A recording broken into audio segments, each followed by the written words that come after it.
नमस्कार सेवक साथियों, मैं हूं परम पूज्य परमात्मा एक सेवक जितेंद्र अवसरे और आप देख रहे हैं सेवक धर्म यूट्यूब चैनल। आज मैं आपसे एक प्रश्न पूछना चाहता हूं जो शायद हर सेवक के मन में कभी न कभी आया होगा।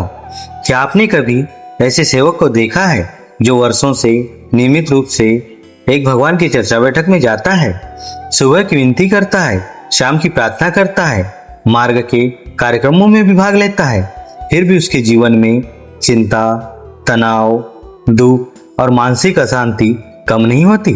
यदि हाँ, तो इसका क्या अर्थ है कि चर्चा बैठक में कोई शक्ति नहीं है या फिर सच्चाई कुछ और है?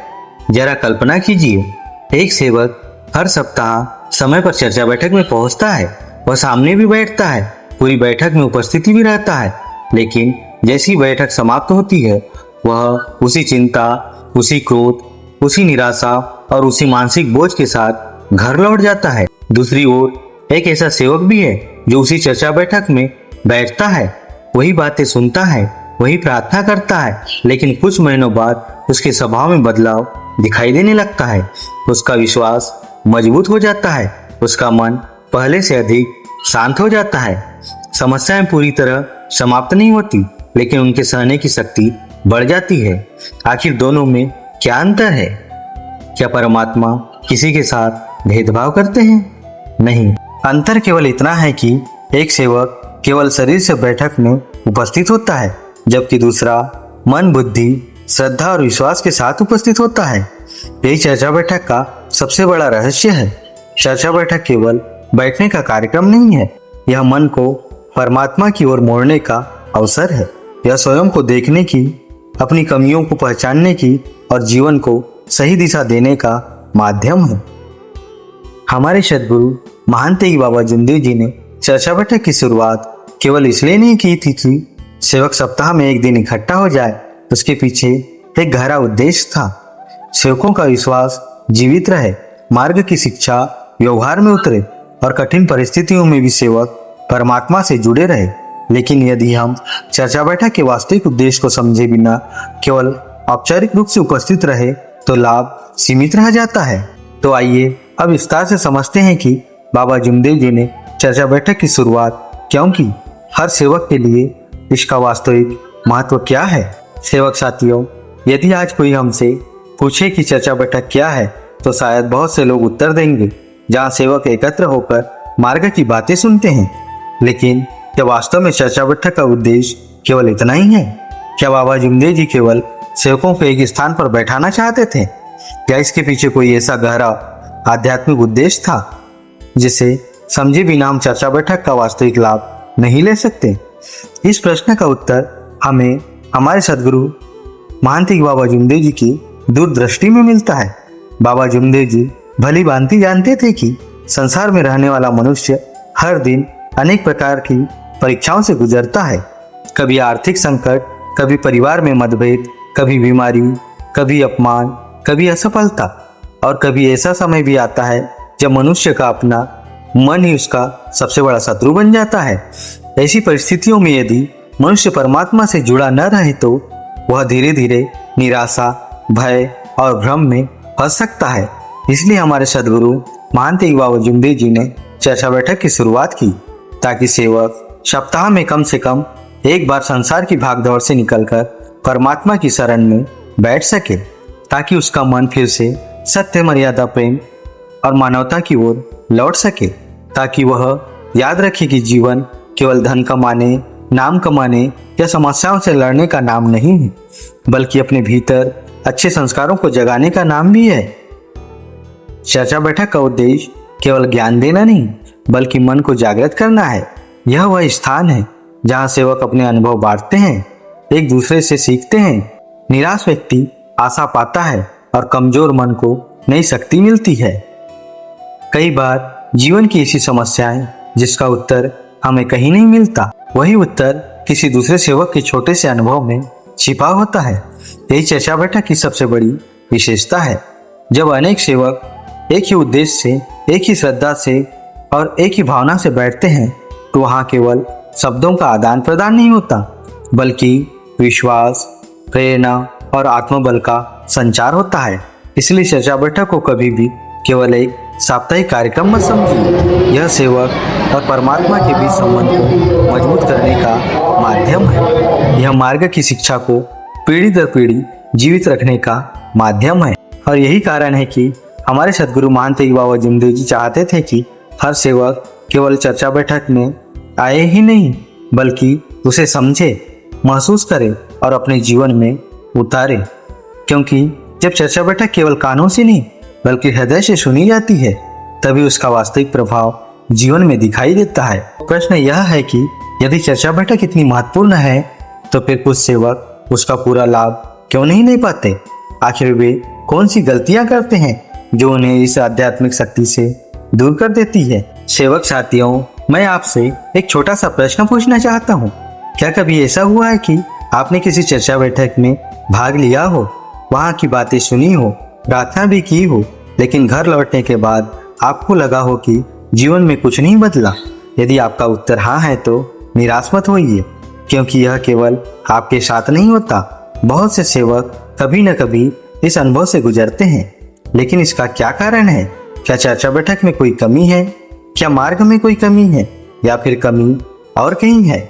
इसे जरा एक उदाहरण से समझते हैं। मान लीजिए तेज बारिश हो रही है। दो किसान अपने अपने खेत में खड़े हैं। दोनों के खेत पर एक जैसी बारिश होती है, लेकिन कुछ दिनों बाद एक खेत हरा भरा दिखाई देता है, जबकि दूसरा खेत सूखा ही रह जाता है। ऐसा क्यों? क्योंकि पहले किसान ने पहले से खेत तैयार किया था, मिट्टी को जोता था, बीज बोए थे और पानी को ग्रहण करने की व्यवस्था की थी। दूसरे किसान ने कोई तैयारी नहीं की थी। बारिश दोनों पर समान हुई, लेकिन लाभ केवल उसी को मिला जिसने स्वयं को तैयार किया था। चर्चा बैठक भी कुछ ऐसी ही है।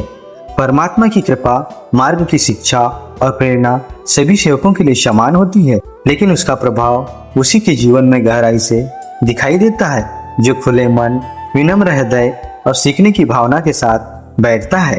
यदि मन पहले से क्रोध, अहंकार, चिंता या पूर्वाग्रह से भरा हो, तो अच्छी से अच्छी बातें भी भीतर तक नहीं पहुंच पाती।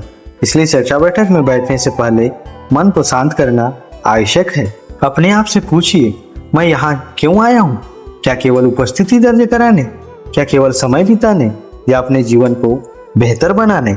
जब सेवक ईमानदारी से इस प्रश्न का उत्तर खोजता है, तभी उसके जीवन में परिवर्तन की शुरुआत होती है। कई सेवकों ने अनुभव किया है कि उनकी समस्याएं तुरंत समाप्त नहीं हुई, लेकिन उनका मन मजबूत हो गया। पहले जहां छोटी सी बात पर वे टूट जाते थे, अब धैर्य से निर्णय लेने लगे। पहले जहां निराशा उन्हें घेर लेती थी, अब विश्वास उन्हें संभालने लगा है। यही चर्चा बैठक का सबसे बड़ा लाभ है। यह हमेशा परिस्थितियां नहीं बदलती, लेकिन परिस्थितियों का सामना करने वाला मन अवश्य बदल देता है। और जब मन बदलता है तो जीवन को देखने का दृष्टिकोण भी बदल जाता है। याद रखिए, चर्चा बैठक का वास्तविक लाभ उसी सेवक को मिलता है जो सुनने नहीं सीखने आता है, जो सीखने नहीं बदलने आता है, और जो बदलने नहीं परमात्मा एक मार्ग पर चलने का संकल्प लेकर आता है। सेवक साथियों, जरा अपनी आंखें बंद करके एक दृश्य की कल्पना कीजिए। शनिवार की चर्चा बैठक शुरू हो चुकी है। सभी सेवक शांत भाव से बैठे हैं। परमात्मा एक भगवान बाबा हनुमान जी का स्मरण हो रहा है। मार्ग की बातें चल रही है। एक सेवक अपना जीवन अनुभव सुना रहा है, लेकिन उसी समय एक सेवक बार बार अपना मोबाइल देख रहा है। दूसरा सेवक मन ही मन अपने व्यापार का हिसाब लगा रहा है। तीसरा सोच रहा है कि घर पहुंचकर क्या काम करना है। चौथा केवल यह देख रहा है कि कौन आया और कौन नहीं आया। अब एक प्रश्न, क्या ऐसे मन को चर्चा बैठक का पूरा लाभ मिल सकता है? शायद नहीं, क्योंकि चर्चा बैठक में सबसे पहले शरीर नहीं मन का उपस्थित होना आवश्यक है। बाबा जिमदेव जी का उद्देश्य केवल सेवकों को एक स्थान पर बैठाना नहीं था। यदि केवल बैठाना ही पर्याप्त होता तो परिवर्तन हर व्यक्ति में दिखाई देता। लेकिन परिवर्तन वहीं होता है जहां मन सुनने के लिए तैयार हो, जहां हृदय सीखने के लिए तैयार हो, जहां अहंकार की जगह विनम्रता हो। आज की सबसे बड़ी समस्या यह नहीं है कि लोगों के पास समय नहीं है। समस्या यह है कि लोगों के पास एकाग्र मन नहीं है। हम एक समय में एक काम भी पूरी तरह नहीं कर पाते। मोबाइल हाथ में हो तो मन में भी वही चलता है।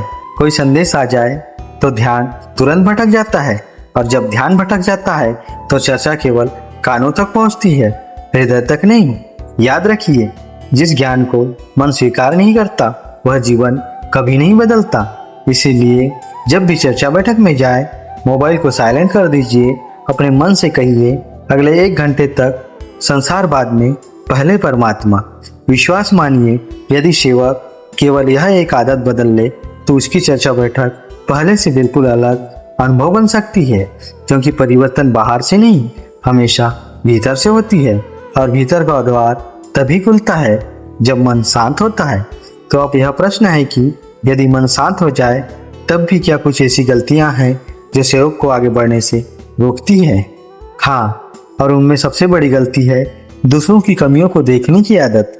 यही आदत धीरे धीरे सेवकों के अपने आत्मविकास को रोक देती है। सेवक साथियों, कभी कभी जीवन बदलने के लिए किसी बड़ी गलती की आवश्यकता नहीं होती। एक छोटी सी आदत ही धीरे धीरे हमारे आध्यात्मिक विकास को रोक देती है। और चर्चा बैठक में होने वाली ऐसी एक गलती है दूसरों की कमियां ढूंढना। जरा सोचिए, आप चर्चा बैठक में बैठे हैं, एक सेवक अपना अनुभव सुना रहा है, लेकिन आपका ध्यान उसकी बातों पर नहीं, आपके मन विचार में चल रहा है। इन्होंने सही नहीं बोला, इन्हें यह बात नहीं कहनी चाहिए थी, तो ये खुद ऐसा नहीं करते, इनकी तैयारी अच्छी नहीं थी। यदि उस पूरे समय हमारा मन केवल दूसरों का मूल्यांकन करता रहा तो बताइए हम अपने लिए क्या सीख पाए? यही वह स्थान है जहां बहुत से सेवक अनजाने में चूक कर जाते हैं। चर्चा बैठक किसी की परीक्षा लेने का स्थान नहीं है, यह स्वयं की परीक्षा लेने का स्थान है। यहाँ हमें यह नहीं देखना चाहिए कि कौन कितना अच्छा बोल रहा है, बल्कि यह देखना चाहिए कि परमात्मा मुझे इस चर्चा के माध्यम से क्या सिखाना चाहते हैं। याद रखिए, परमात्मा का संदेश कभी कभी सबसे साधारण शब्दों में भी मिल सकता है। हो सकता है कि किसी नए सेवक की एक छोटी सी बात आपके जीवन की सबसे बड़ी सीख बन जाए, और हो सकता है कि किसी बुजुर्ग सेवक का एक अनुभव आपकी वर्षों पुरानी चिंता का समाधान दे दे। लेकिन यदि मन पहले से ही आलोचना में लगा हो तो वह सीख कभी हमारे भीतर प्रवेश ही नहीं कर सकती। हमारे सद्गुरु महान तेग बाबा जुमदेव जी ने सेवक को जोड़ने का मार्ग बनाया था, तोड़ने का नहीं। उन्होंने आत्म सुधार का मार्ग दिखाया था, दूसरों की आलोचना का नहीं। इसलिए जब भी चर्चा बैठक में बैठे, अपने मन से केवल एक प्रश्न पूछिए, आज मैं अपने भीतर क्या सुधार कर सकता हूँ? यदि हर सेवक यह प्रश्न स्वयं से पूछने लगे तो चर्चा बैठक का वातावरण और भी पवित्र, प्रेरणादायक और प्रभावशाली बन जाएगा। अब आइए एक और महत्वपूर्ण गलती को समझते हैं। अक्सर देखा जाता है कि जब कोई सेवक अपना अनुभव सुना रहा होता है, उसी समय कुछ लोग आपस में धीरे धीरे बातें करने लगते हैं। उन्हें लगता है कि उनकी आवाज धीमी है, इसलिए किसी को परेशानी नहीं होगी। लेकिन वास्तविकता यह है कि छोटी सी बातचीत भी कई लोगों का ध्यान भंग कर देती है। जो सेवक पूरी श्रद्धा से सुन रहा होता है, उसकी एकाग्रता टूट जाती है, और जो अनुभव सुना रहा होता है, उसकी आत्मविश्वास भी प्रभावित हो सकता है। याद रखिए, जब कोई सेवक अपना अनुभव साझा कर रहा है तो वह केवल शब्द नहीं बोल रहा है, वह अपने जीवन की सीख बांट रहा होता है, जिसके अनुभव में संघर्ष भी होता है, विश्वास भी होता है, और परमात्मा की कृपा का अनुभव भी होता है। इसीलिए प्रत्येक अनुभव का सम्मान कीजिए, ध्यान से सुनिए, क्योंकि हो सकता है जिस उत्तर की आप वर्षों से तलाश कर रहे हो वह किसी सेवक के एक वाक्य में छिपा हो। चर्चा बैठक में सबसे बड़ा श्रोता वह नहीं होता जो सबसे अधिक सुनता है, बल्कि वही होता है जो सबसे अधिक सीखता है। और जब सीख जीवन में उतर जाती है तभी चर्चा बैठक अपने वास्तविक उद्देश्य को पूरा करती है। लेकिन अभी भी कुछ ऐसी गलतियां बाकी है जो सेवक को मार्ग का पूरा लाभ देने से रोक देती है। उनमें सबसे बड़ी गलती है अहंकार के साथ चर्चा बैठक में बैठना और यह मान लेना कि मुझे सब कुछ पहले से पता है। सेवक साथियों, एक प्रश्न का उत्तर अपने मन में दीजिए। यदि किसी पात्र को पूरी तरह भर दिया जाए तो क्या उसमें एक बूंद पानी भी डाला जा सकता है? नहीं, क्योंकि जो पात्र पहले से भरा हुआ है वह कुछ नया स्वीकार नहीं कर सकता। ठीक यही बात मनुष्य के मन पर भी लागू होती है। जिस दिन मन में यह विचार आ जाता है कि मुझे सब पता है, मैं वर्षों से मार्ग में हूँ, अब मुझे कोई नई बात नहीं सिखा सकता, उसी दिन उसकी आध्यात्मिक प्रगति रुकने लगती है। यही चर्चा बैठक की सबसे खतरनाक गलती है। अहंकार अहंकार हमेशा धीरे धीरे आता है। वह कभी यह नहीं कहता कि मैं अहंकार हूँ, वह कहता है मुझे सब मालूम है, मैंने यह बात पहले भी सुनी है, इसमें नया क्या है। लेकिन याद रखिए, ज्ञान कभी समाप्त नहीं होता, सीखना कभी समाप्त नहीं होता। जो व्यक्ति सीखना छोड़ देता है वह आगे बढ़ना भी छोड़ देता है। हमारे सदगुरु महंत तेग बाबा जुमदेव जी ने कभी यह नहीं कहा कि केवल सुनो, उन्होंने अपने जीवन से सिखाया कि हर दिन स्वयं को बेहतर बनाओ। इसीलिए जब भी चर्चा बैठक में बैठे तो स्वयं को गुरु नहीं विद्यार्थी समझकर बैठे, क्योंकि विद्यार्थी का मन खुला होता है और खुला हुआ मन ही परिवर्तन को स्वीकार कर सकता है। अब एक और महत्वपूर्ण बात, कई सेवक चर्चा बैठक में देर से पहुंचते हैं। उन्हें लगता है कि 10-15 मिनट देर से पहुंचने से क्या फर्क पड़ता है, लेकिन सोचिए, यदि किसी पुस्तक का पहला अध्याय ही छोड़ दिया जाए तो क्या पूरी कहानी ठीक से समझ आएगी? नहीं। चर्चा बैठक का प्रारंभ केवल समय की शुरुआत नहीं होता, वह मन की तैयारी की शुरुआत भी होती है। जब आप समय से पहले पहुंचते हैं तो आपका मन धीरे धीरे शांत होता है, आप विनती में जुड़ते हैं, आपका ध्यान संसार से हटकर परमात्मा की ओर जाने लगता है। लेकिन यदि आप भागते हुए जल्दी जल्दी और देर से पहुंचते हैं तो शरीर तो बैठक में बैठ जाता है, पर मन को शांत होने में समय लगता है। इसलिए समय पर पहुंचना केवल अनुशासन नहीं, यह परमात्मा और मार्ग के प्रति सम्मान भी है। अब आइए एक ऐसी गलती की ओर जो शायद सबसे अधिक की जाती है। चर्चा बैठक में अच्छी बातें सुनना, प्रेरणादायक अनुभव सुनना, भावुक होना और फिर घर जाकर सब भूल जाना। यदि चर्चा बैठक के बाद हमारा व्यवहार पहले जैसे ही रहे, यदि हमारे शब्द पहले जैसे ही कठोर रहे, यदि हमारा क्रोध, ईर्ष्या और अहंकार पहले से ही बने रहे, तो स्वयं से पूछना चाहिए, क्या मैंने केवल सुना है या वास्तव में समझा भी है? सच्चा परिवर्तन वहीं से शुरू होता है जहाँ ज्ञान व्यवहार बन जाता है, जहाँ सुनी हुई बात जीवन की आदत बन जाती है। याद रखिए सेवक साथियों, चर्चा बैठक का उद्देश्य केवल अच्छी बातें सुनना नहीं है, उसका उद्देश्य है अच्छा इंसान बनना, बेहतर विचार रखना और परमात्मा के बताए मार्ग पर चलने का प्रयास करना।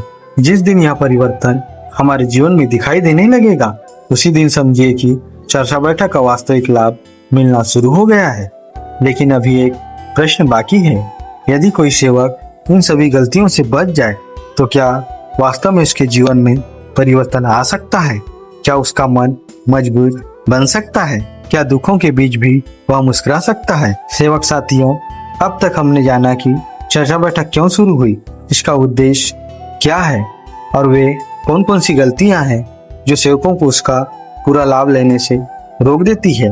लेकिन अब सबसे महत्वपूर्ण प्रश्न, यदि कोई सेवक इन सभी बातों को अपने जीवन में अपनाना शुरू कर देता है तो क्या वास्तव में उसका जीवन बदल सकता है?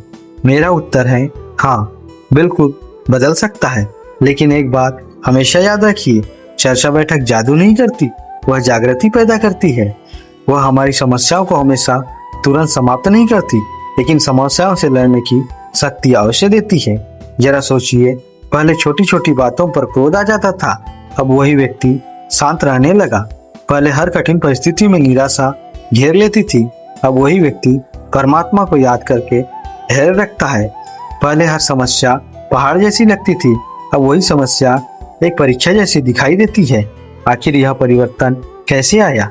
क्योंकि चर्चा बैठक ने परिस्थितियां नहीं, उस व्यक्ति की सोच बदल देती है, और जब सोच बदलती है तो जीवन अपने आप बदलने लगता है। हमारे सदगुरु महंत तेग बाबा जुमदेव जी का उद्देश्य यही था। वे चाहते थे कि सेवक केवल मार्ग की बातें न रखे, बल्कि उनका प्रभाव उनके व्यवहार में दिखाई दे। यदि कोई सेवक चर्चा बैठक से लौटकर अपने माता पिता से अधिक प्रेम से बात करने लगे, अपने परिवार में शांति बनाए रखने का प्रयास करे, झूठ छोड़कर सत्य का साथ दे, क्रोध के स्थान पर धैर्य अपनाए और हर परिस्थिति में परमात्मा पर विश्वास बनाए रखे, तो समझिए कि चर्चा बैठक का वास्तविक उद्देश्य पूरा हो रहा है। याद रखिए, सच्चा सेवक वह नहीं जो सबसे अधिक चर्चा बैठक में गया हो, सच्चा सेवक वह है जिसके जीवन में चर्चा बैठक की शिक्षा दिखाई देती हो। आज समाज को ऐसे ही सेवकों की आवश्यकता है, ऐसे सेवक जिन्हें देखकर लोग कहे यदि परमात्मा एक मार्ग ऐसा इंसान बनाता है तो यह मार्ग सचमुच महान है। यही बाबा जुमदेव जी के संदेश का वास्तविक सम्मान होगा, यही हमारे जीवन की सबसे बड़ी उपलब्धि होगी। इसलिए आज एक संकल्प लीजिए कि अगली बार जब भी चर्चा बैठक में जाए तो केवल उपस्थित मत रहिए, पूरे मन से सुनिए, पूरे विश्वास से सीखिए और पूरे साहस के साथ उस सीख को अपने जीवन में उतारिए।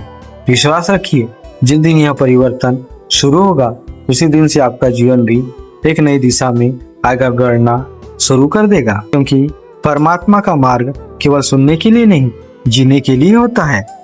सेवक साथियों, यदि आपने इस पूरे विषय को ध्यान से सुना है तो अब आप स्वयं समझ गए होंगे कि चर्चा बैठक केवल एक साप्ताहिक कार्यक्रम नहीं, यह केवल कुछ लोगों का एक स्थान पर बैठना नहीं, यह केवल भाषण सुनने का माध्यम नहीं, बल्कि यह सेवक के मन को परमात्मा से जोड़ने, जीवन को सही दिशा देने और आत्मबल को जागृत करने की एक साधना है।